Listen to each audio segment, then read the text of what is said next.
मध्य प्रदेश के गृह मंत्री नरोत्तम मिश्रा का बयान। प्रदेश की जनता को बधाई और उनका आभार। मेरी सहानुभूति उन लोगों के साथ है जो कमलनाथ को सीएम बना रहे थे और उनके साथ भी जो कांग्रेस को 24 सीट दे रहे थे। नरोत्तम मिश्रा ने दिग्विजय सिंह पर साधा निशाना। कहा, दिग्विजय सिंह नर्मदे हर करके पूरी कांग्रेस को घर भेज दिया है। दिग्विजय सिंह ने 29 अक्टूबर को एक ट्वीट किया था जिसमें लोकतंत्र बचाओ का जिक्र था। आज जनता ने लोकतंत्र को बचा लिया। साथ ही यह भी कहा कि कमलनाथ ने वल्लभ भवन को दलालों का अड्डा बना दिया था। कमलनाथ का चार्टेड प्लान तैयार है, वह कभी भी भोपाल से बाहर जा सकते हैं। अपने निवास पर धूम धमाकों के साथ पटाखे फोड़कर जीत का जश्न मनाया।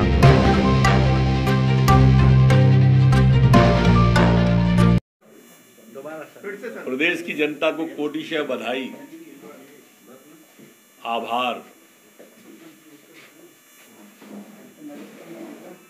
मेरी सहानुभूति उन लोगों के साथ है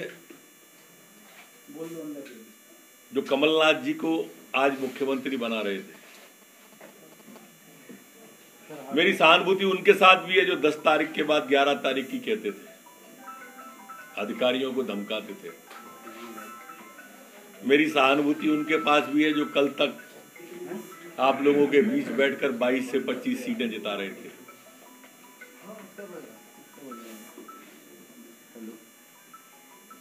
मैं दिग्विजय सिंह जी का ये ट्वीट पढ़ रहा था। मंगलवार को हुआ मतदान, मतगणना भी मंगलवार को। फिर नीचे चौपाई लिखी है, सियापति रामचंद्र की जय, पवन सुत हनुमान की जय। हम उनके साथ इस जयकारे में शामिल हैं। और एक चौपाई बोलते हैं कि कथा विसर्जित होत है सुनो वीर हनुमान, अब जो जन जहां से आए हैं वहीं करें प्रस्थान। उनका ट्वीट है, मेरा अपना कुछ नहीं है। एक थे जो कहते थे नर्मदे हर, पूरी कांग्रेस भेज दी घर।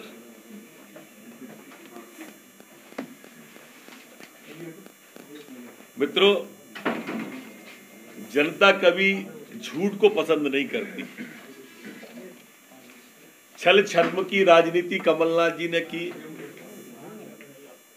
पहले 2 लाख का धोखा, नौजवान को बेरोजगारी भत्ता।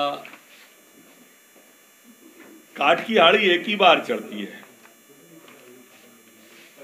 जिस दिन मतदान हुआ था इस दिन इन्होंने कहा था दिग्विजय सिंह जी ने कि ईवीएम, और मैंने उसी दिन कह दिया था कि इसका मतलब हम जीत रहे हैं प्रचंड बहुमत से।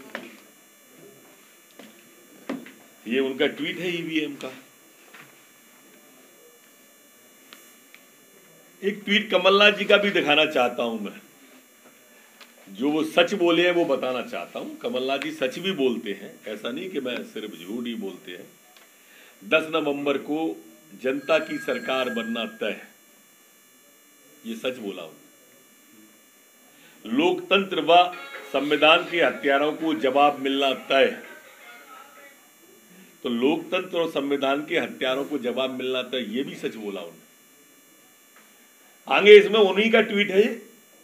आगे उन्होंने लिखा, यह चुनाव निश्चित ही प्रदेश की दशा दिशा तय करेगा, ये भी सच बोला। इसका परिणाम देश भर में एक संदेश के रूप में होगा, ये भी सच बोला। और सच्चाई की हर हाल में जीत होगी, ये भी सच बोला। इस ट्वीट के लिए जो कमलनाथ जी के ऑफिस से हुआ है, जिसने भी किया हो उसे शायद मालूम नहीं था ये। और इस ट्वीट के लिए उनका धन्यवाद। एक ट्वीट दिग्विजय सिंह जी का है, 29 अक्टूबर का है। ईमानदार और बेईमान के बीच ये चुनाव, वफादार और गद्दार के बीच, टिकाऊ और बिकाऊ के बीच। लोकतंत्र बचाओ, गद्दारों को हराओ। हरा दिया। जनता से बड़ा तो लोकतंत्र में कोई नहीं है ना। हम तो वो जो सच बोलते हैं वो आपके सामने रखना चाहते हैं। 28 तारीख को माननीय कमलनाथ जी जो है उन्होंने लिखा है कि 28 तारीख को उपचुनाव के परिणाम आने वाले। परिणाम सामने आने वाले। यह चुनाव जनता का चुनाव था, जनता ने खुद से लड़ा और जीत भी जनता की होगी, सच की जीत होगी, इसका हम सभी को पूर्ण विश्वास है। ये जनता का चुनाव जनता ने खुद लड़ा, इसमें भारतीय जनता पार्टी लिखना भूल गए बस, बाकी सब समान है। और ये भी सच उनका ट्वीट था कि ये जनता का ही चुनाव था, जनता ने ही लड़ा और जीत भी जनता की होगी और जीती भी मध्य प्रदेश की जनता। मध्य प्रदेश की जनता का हाथ जोड़ के कोटिशः आभार, बहुत बहुत धन्यवाद। एक और उनका 13 अक्टूबर का है कि जब लोकतंत्र कलंकित होता है, जनता खुद मैदान में आके मोर्चा संभालती है। और आपने देखा भी 33,000 से जीत रहे हैं लोग, 25-25 हजार से, 20-20 हजार से भारतीय जनता पार्टी के कैंडिडेट जीत रहे हैं, जितने जीत रहे हैं। सच लिखा आपने कि जनता खुद मैदान में आके मोर्चा संभालती है। आभार है ऑफिस ऑफ कमलनाथ को। यह लोकतंत्र की रक्षा के लिए जनता द्वारा लड़ा जा रहा है महायुद्ध। सच में जनता ने लड़ा और ऐसी भ्रष्ट और निकम्मी लोगों को हराया जिन्होंने वल्लभ भवन को दलालों का अड्डा बना दिया था, उनको हराया। मध्य प्रदेश की जनता 23 अक्टूबर अपने वोट की रक्षा के लिए मैदान में उतर चुकी है। सच में उतरी जनता।